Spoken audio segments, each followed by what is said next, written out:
Hi everybody, it's RPG Grandma with the Forest Oracle. Yes, this classic. So, one of the reasons to look at this is because it's gotten such poor ratings, is to learn from it. It's one reason. Another reason is it's a good exercise for the brain, how to take these same ideas and use them differently. Now, in my last episode of the Forest Oracle, the party has presumably survived the brigands that they met on the road,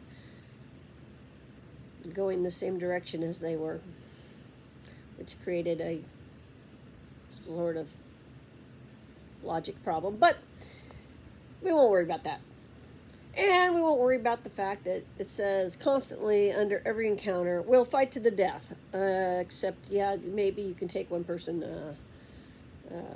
capture one of them alive. One of them might surrender. Okay, so let's say one of them surrendered. Or, because they were out doing something else, they stumbled and find the brigands' hideout. It is on the map, so that's nice. I'm pretty sure it was on the map. Yep, there it is. New Wilderness Road curves to the east. Just beyond the curve, in the road, a small path leads out to the northwest into some trees. About 1,000 feet down the path is a small clearing containing 3 small dwellings, a large dwelling, and a large animal pen of some sort. Okay, one of the things I'd like to point out that you could stumble upon this path, presumably quite easily from that description, off of the road, especially if the party got lost. Remember in the previous episode, I talked about how we're just supposed to let them wander around lost and then be at some point, well, I guess you've been lost a half an hour in real time. You guys are lost, right? How many ever turns you decide before you tell them they're lost? Oh, yeah, just turn around and go back the other way. Oh, now you found it. That whole thing. So, God, there's a better way to handle that. There really is, people. So, at any rate, you could stumble upon this little path and go, what is there? I don't know, Scooby. Let's investigate. So, a guard watches from a patch of wood closest to the road on the north side of the brigand's path. Armed with a sword and a spear, the guard, AC 7, movement 12, hit dice 1, hit point 6, attack 1, damage 2 to 7, sword or spear. And there's no special anything with this guy. And damage, let's see, he stands a 90% chance of seeing the party if they remain on the path. If the party attempts to come upon the brigands' camp by any manner other than the path, the guard has only a 1 on a 1d6 chance of spotting their approach. If the guard spots the party, he leaves his post to warn the brigands in the camp of the party's approach.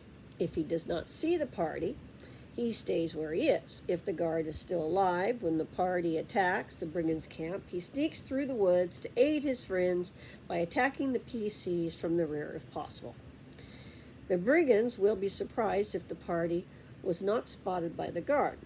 If the guard spotted the party, the brigands will surprise them. So you have 8 brigands in the camp at this time. 7 are fighters of armor class 7, movement 12, hit dice 1, hit point 6 each, attack 1, damage 2 to 7 with a sword, nothing special. Brigands sit in front of their huts, cleaning their weapons, and the second in command, a fighter with an AC of 5, movement 12, hit die 2, hit point 9, attack 1, damage 1 to 6 with a crossbow or broadsword, also nothing extra with him either, sits inside his hut. He is cleaning his crossbow light and is wearing a broadsword. Brigands fight to the death. Everyone fights to the death in this module. Their treasures can be found hidden in the huts. Like Mortal Kombat. Fight! Hut A. Inside lie 2 dirty, unmade beds, 4 sacks, a shaky-looking table, and a large wine barrel. Hut A. Leader in the second command's hut, where most of the treasures are stored. 4 sacks of 50 gold pieces, a chest of silver rings, bracelet, and necklaces worth 750 silver pieces, and a wine barrel containing 5,000 copper pieces are kept here. A scroll of gaseous form is stuffed inside the leader's pillow. I wonder where they got all that jewelry. And I wonder what would happen if you just showed up into some town with that jewelry, from whence the jewelry might be recognizable, but we won't worry about these things. Hut B. Inside sit 2 unmade beds and a fireplace with a low fire.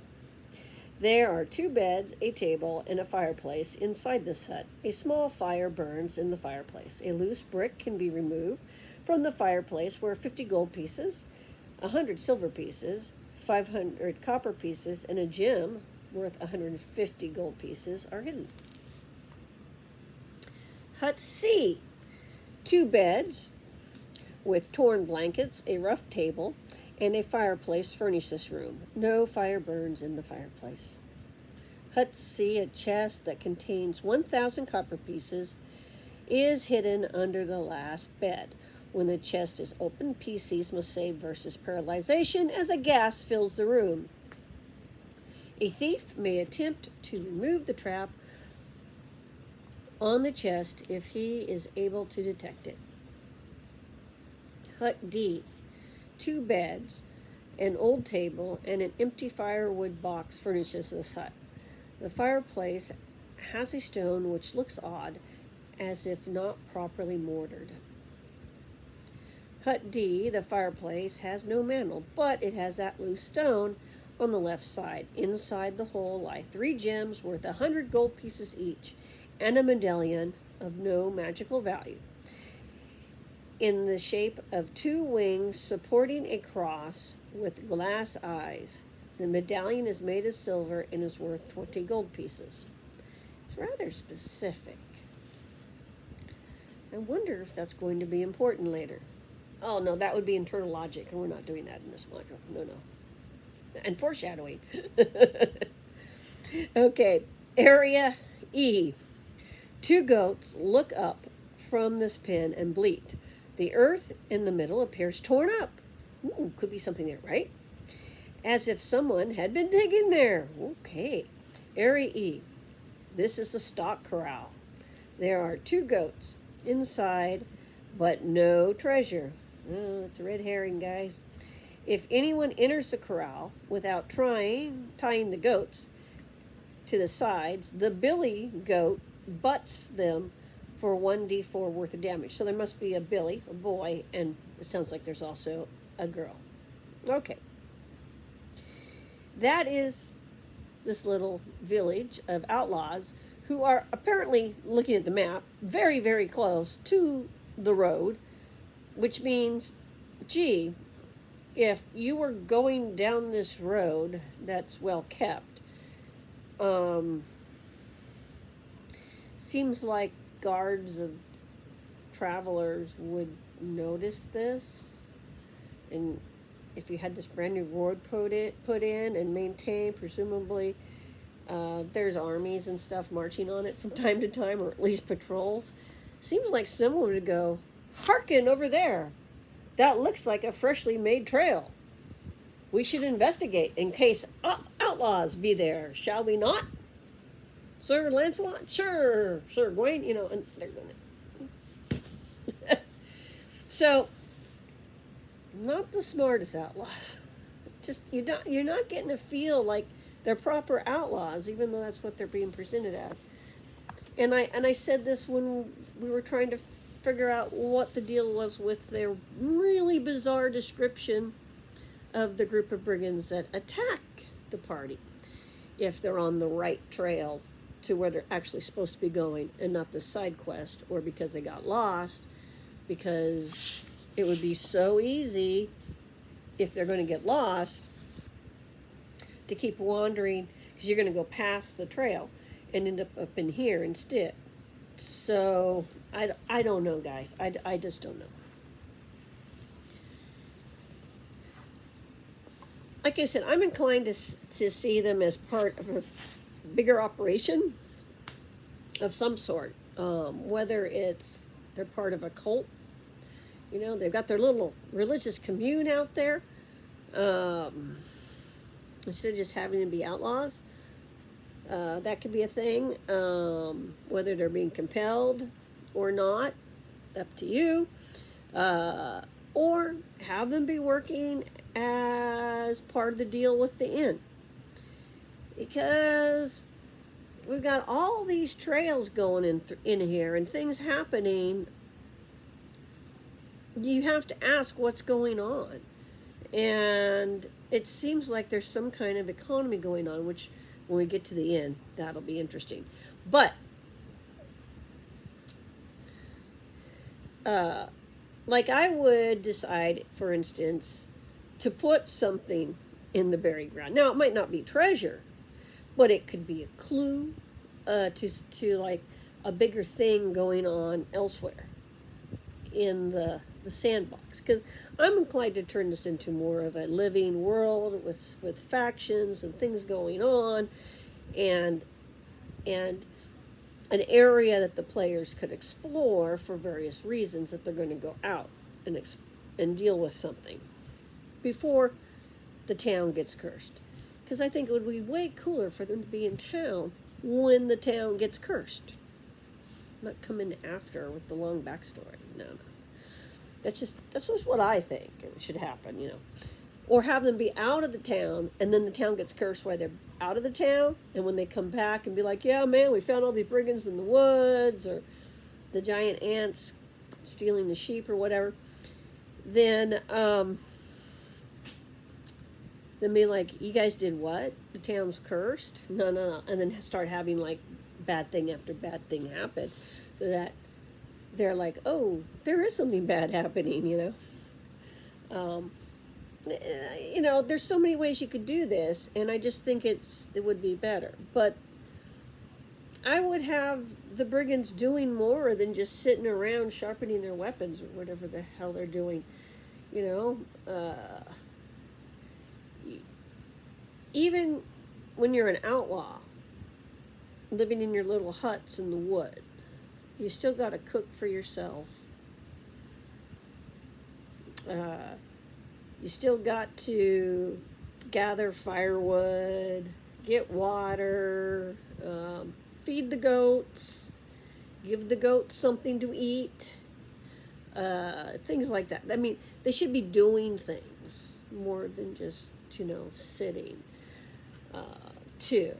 I'm just going to say, you know, that's just going to be the deal. So you should work with that when you have these kind of little encounters. Feel free to change it up.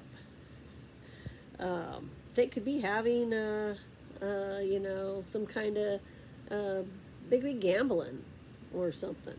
You know, throwing some copper down. Because they got a lot of copper. But that's what I would do with these guys.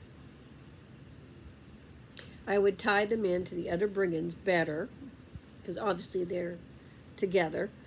And whatever I decide about that first group of brigands in the roadway, I'd make some decisions about those guys, going about doing their business. What are they doing? Why are they doing? You know, who, what, when, where. How do these guys fit into the bigger scheme? And I would tie that in much better, much closer to the camp here. So, something to think about, but that's what I would do. Now, I wanted to look at some other rules, so we're going to do another video, and we're going to do the rules on surprise for advanced D&D. I'll do that in another video. So, let's that'll be the next one.